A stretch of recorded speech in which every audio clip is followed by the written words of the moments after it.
When the weight of the world comes crashing on my shoulders, I keep pushing on, cause I know I'm getting closer. Just believe in me, and this is my dream. So take me or leave me, love me or hate me, but you ain't never gonna change me. Extra Beats. Hi, I'm Joseph Ward, the founder of Live Skilled, Live Fulfilled. And remember, Live Skilled, Live Fulfilled is a comprehensive life skills training and section domestic violence prevention program. To learn more about Live Skilled, Live Fulfilled, you can visit www.liveskilledtraining.com. Last week, I gave you a video covering the culture of rape and why we allow it to exist. This week, I want to continue talking about the culture of rape, but talk about two aspects within the culture of rape. Double standards. Talk about the double standards and why they exist, as well as what I call the competition between the sexes. Why is there competition between the sexes, and why is everybody trying to win instead of solving the issues? Now let me say this: when I say, if I use the term everybody in this video, I'm not literally talking about everybody in the world or everybody in America, but I am talking about those who may mean well, or those who may not even understand what they're doing, who are adding to the culture of rape, or aiding the culture of rape and helping it to continue to exist. Not just the culture of rape, but the culture of violence, period, in the realm of sexual and domestic violence. So the double standards. Now, I've made a video about this before, but I feel like this is something we need to talk about again. So we have existing double standards on both sides of the field. We have them on the male side and the female side. And it seems as if everyone is saying we need equality, equality, equality. We're moving toward equality, equality, equality. But I'm not necessarily seeing equality across the board. I'm more so seeing equality in certain aspects, in certain patches, but more so people are defining equality as I'm getting what I want at this moment in time, and I'm getting what I want at this moment in time. When we talk about equality between the sexes, and we want to, especially when we're talking about equality in the sense of moving towards a working solution that us as a society, as America, can use to help minimize or even eliminate violence within our society, sexual violence, domestic violence. So we still have, these persisting double standards that says women are restricted in their actions, in their thoughts, in just their way of life. They're restricted because that's just how it always was, or if they're not restricted, then they won't be safe. And a lot of times, we're dealing with the double standards instead of dealing with the issue, right? Don't tell me that a woman deserves something because the way she dresses, and then you don't even address the issue of, well, why did this man or this person find it suitable enough for them to commit this act upon this person, right? We're not even really thinking about dealing with the issue. Like, we have to start dealing with the issue, at its root. And that even boils into my second point, when people are trying to win. It seems like in certain aspects, like I said earlier, certain aspects, not across the board, there's a battle between the sexes of we're right and we're trying to win, and we're right and we're trying to win, instead of people actually listening to each other. This side feels this way for a reason, and this side feels this way for a reason. Whether their feelings are based in fact or not, people feel a certain way for a reason. So let's listen to them and figure out, well, what's going on. If, let's say the topic of rape, right? If women are saying no one's paying attention, no one cares, well, we need to start listening. We need to start listening. If men are saying, well, hey, well, maybe it's more false reporting going on than people are saying. Now, we need to listen. Now, are we saying that both sides are right or wrong? No, but at this point, we're just listening to what people have to say, so we can gather as much information, assess this information, and move toward a sensible solution for our society.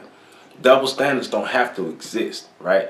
And they go across the board. One of the ones I hate, and I'm going to talk about this one again, I hate it when people, especially in the topic of domestic violence, when people only say that, and when people only paint the picture that men are the only aggressors or the only abusers when it comes to domestic violence, or that women cannot provoke violence upon, or women cannot put themselves in a very harmful situation. And what I say about that is, if both sides keep their hands to themselves, if it's not okay for a woman to put her hands on a man because she's angry with him. Just the same as it's not okay for a man to put his hands on a woman because he's angry with her. It's not okay for a woman to call a man out of his name because she's angry. It's not okay for a man to call a woman out of her name because he's angry. So you see what I'm doing.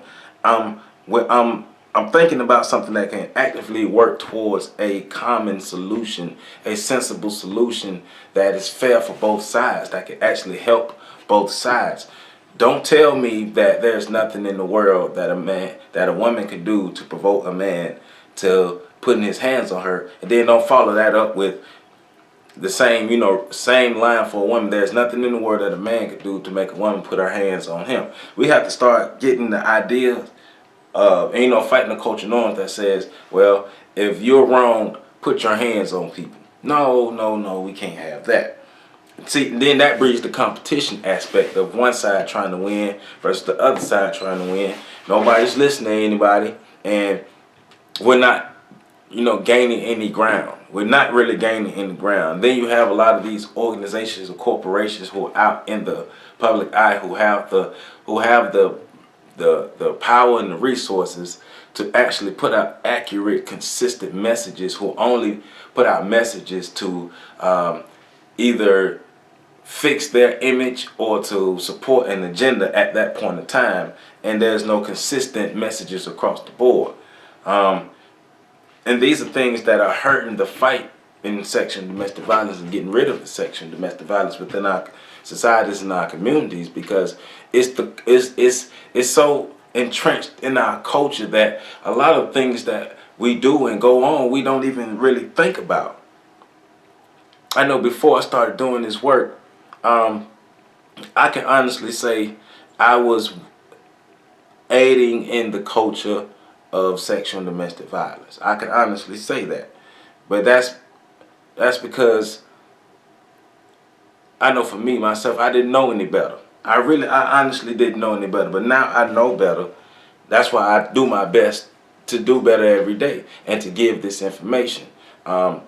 We don't have to allow double standards to exist. We don't have to allow our double standards to exist.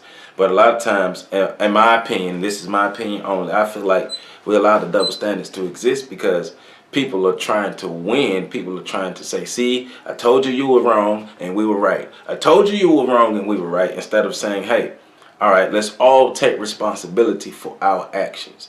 But also, let's all take responsibility for solutions. What are we going to do to come together to find solutions? I know within the black community, I'm tired of the war between the men and the women. I'm so tired of the war between the men and the women, or the perceived war. And let's even think about that aspect, the perceived war between men and women. Now, I'm not saying that black men and black women in some aspects, in some places, are not at odds. But how do we fix that? Do we remain at odds? Do we keep pointing the finger at each other? Or do we deal with the culture? Or do we deal with the double standards? Or do we stop the competition? Because it does nothing but breed violence. It does nothing but breed, contempt. I'm going to win at all costs. No, I'm going to win at all costs. Oh, well, since you're not on the same page as me, then I can't listen to you. And if I can't listen to you, then I can't work with you. And everybody is, on separate pages. So how do we get past that? Solution, first of all, let's listen to each other. Let's put our egos to the side and listen to each other. Let's see what both sides have to say. And then let's analyze the information. And if you are wrong, and if after all the information is analyzed, and if it comes up that you are wrong, take responsibility for being wrong. And now we're not going to dwell on it, and we're not even going to get down on you for being wrong. Hey, if I'm wrong, let me know that I'm wrong. But what do we do to find a solution? We have to start somewhere, and that's coming to, all right, let's start listening to each other. Because the healthy relationship aspect has to start somewhere. And it has to start with us listening to each other. Our culture is not healthy. That's why we have these double standards. That's why we have this competition, because our culture is not healthy. Let's stop aiding into the unhealthy culture and start moving towards solutions, sensible solutions. And let's take ideas from both sides. We're not going to move forward with only one philosophy. We're not going to do that. We're going to put the best elements together to have something that's sensible, so our children, the ones who come behind us, our children, can have healthy environments to exist in. Little girls and little boys shouldn't be at odds with each other already before they even had relationships or really understand what relationships are. But little boys are looking at women as they're less than. And you have little girls looking at men as, men ain't nothing, because of the competition and the content and all of the ill things that has happened. And this is not to minimize any of the actions. Those who commit these sexual and domestic violence acts, we need to make sure we're doing what we need to do to get them, arrested and, get them the help and treatment, whatever they need. We need to make sure we're doing that. But we also need to not just look at, locking up the perpetrators. Let's deal with the culture. What kind of culture did this person come from? And what kind of culture do we come from? The well-meaning man and the well-meaning woman. Are we helping or are we hurting? Let's think about that. Let's start looking at ourselves first. Look at yourself in the mirror and ask yourself, the actions that I take, the thoughts that I have, the words that I have, are they helping or are they hurting? Let's deal with our double standards. Let's get rid of the political correctness. The political correctness, in my opinion, is a part of what's keeping the culture going, because we don't want to seem like we're hurting other people's feelings, or we don't want people to feel uncomfortable. You have to feel uncomfortable to have change.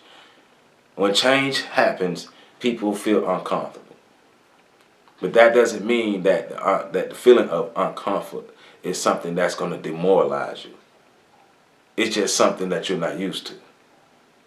So let's get past the political correctness, especially if it's not helping. Let's get past the double standards, because they're not helping. Let's get past the competition, because it's not helping. We don't need to be fighting against each other. We need to be working together to fight those out there who are perpetrating these acts, and to fix this culture that we exist in. I'm Joseph Ward, the founder of Live Skilled, Live Fulfilled. For more information, you can visit my website at www.liveskilledtraining.com. See you later. When the weight of the world comes crashing on my shoulders, I keep pushing on, 'cause I know I'm getting closer. And I just believe in me, and this is my dream. So take me or leave me, love me or hate me, but you ain't never gonna change me. Episode Beats.